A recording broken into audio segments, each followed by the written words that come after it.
Bem, meus amigos, hoje nós vamos falar sobre um outro momento do conflito árabe-israelense, que é a guerra do Yom Kippur.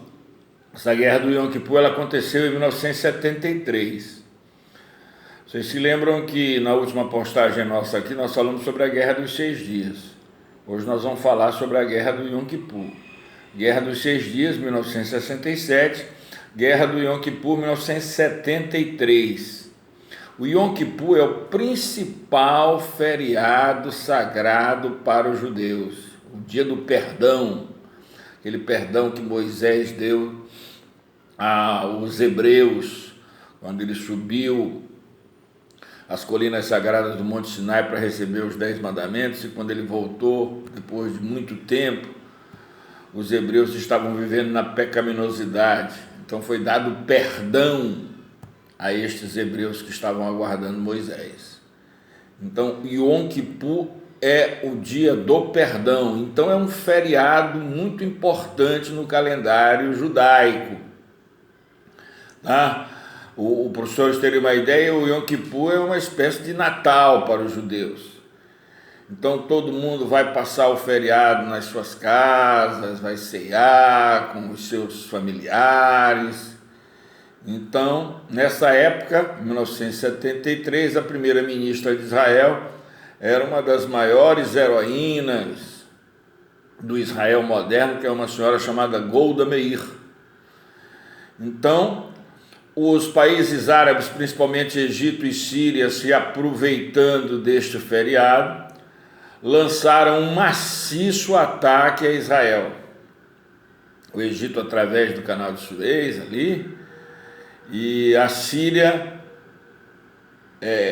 invadindo as colinas de Golã que Israel havia conquistado dela em 1967. Num primeiro momento, os países árabes, Egito e Síria, tiveram vitórias significativas. Mas aí houve uma mobilização por parte do governo de Israel, por parte das Forças Armadas de Israel, para preparar um contra-ataque. Realmente esse contra-ataque, inclusive com a ajuda estratégica dos Estados Unidos, né, ele aconteceu e em menos de 3 semanas, 3 no máximo 4 semanas, depois de uma mobilização total das tropas israelenses, esse ataque de Síria e de Egito foi rechaçado. Houve um contra-ataque fulminante, e nesse contra-ataque fulminante Israel reconquistou tudo aquilo que havia conquistado na Guerra dos 6 Dias, 6 anos antes, em 1967. Quer dizer, praticamente o resultado dessa guerra foi empate, mas os países árabes consideraram isso como sendo uma vitória, porque afinal de contas foi a primeira vez que Israel não conquistou nada dos países árabes. Isso vai acarretar na queda da primeira-ministra Golda Meir. Tá?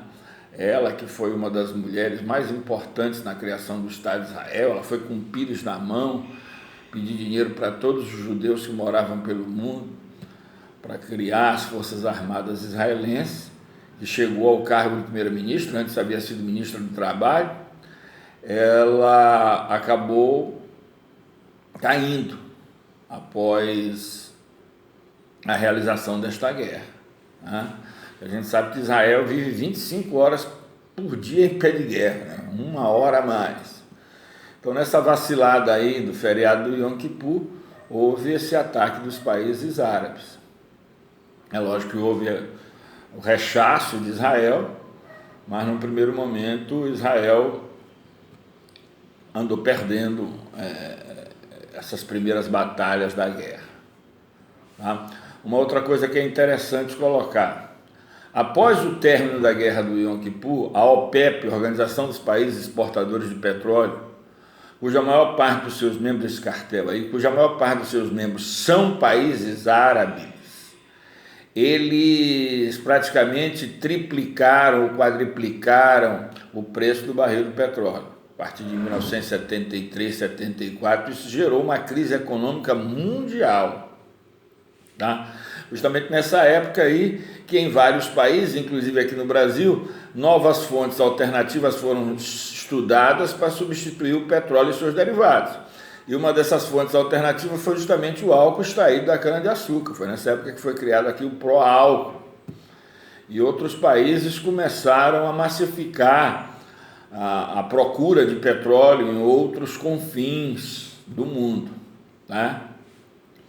Então essa foi uma das principais consequências da guerra do Yom Kippur, o aumento do preço do barril do petróleo e consequentemente o barril subindo, né? Houve uma crise de desabastecimento muito grande no mundo, né? E isso gerou uma crise econômica sem precedentes em meados da década de 70. Eu tinha meus 14, 15 anos, mas me lembro muito bem disso. O preço da gasolina subiu enormemente. Aqui no Brasil se criou o pró-álcool e começaram a ser descobertas jazidas na bacia de Campos, né? Então, jazidas de petróleo, que hoje é a nossa principal área produtora de petróleo. Então foi mais ou menos isso aí que foi essa guerra do Yom Kippur, e essas foram as consequências.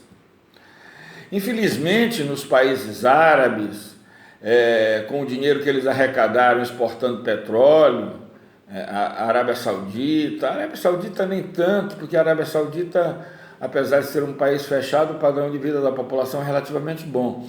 Mas Irã, Iraque, outros países ali da região do Golfo Pérsico, com o dinheiro que eles arrecadaram exportando petróleo, eles se preocuparam, em vez de melhorar as condições de vida do povo, eles preocuparam-se em montar grandes máquinas de guerra. E essa riqueza ela ficou muito concentrada na mão da elite destes países. Então foi mais ou menos isso que aconteceu na guerra do Yom Kippur, no ano de 1973, direto do túnel do tempo, tá? Então, se você gostou da nossa postagem, você dá um like lá. Se você não está inscrito no nosso canal, se inscreva no nosso canal e aperte o sininho para receber as nossas publicações.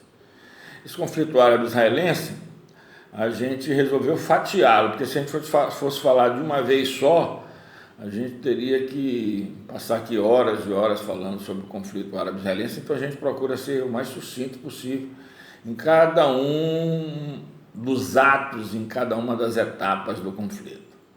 Um grande abraço a todos e bom dia.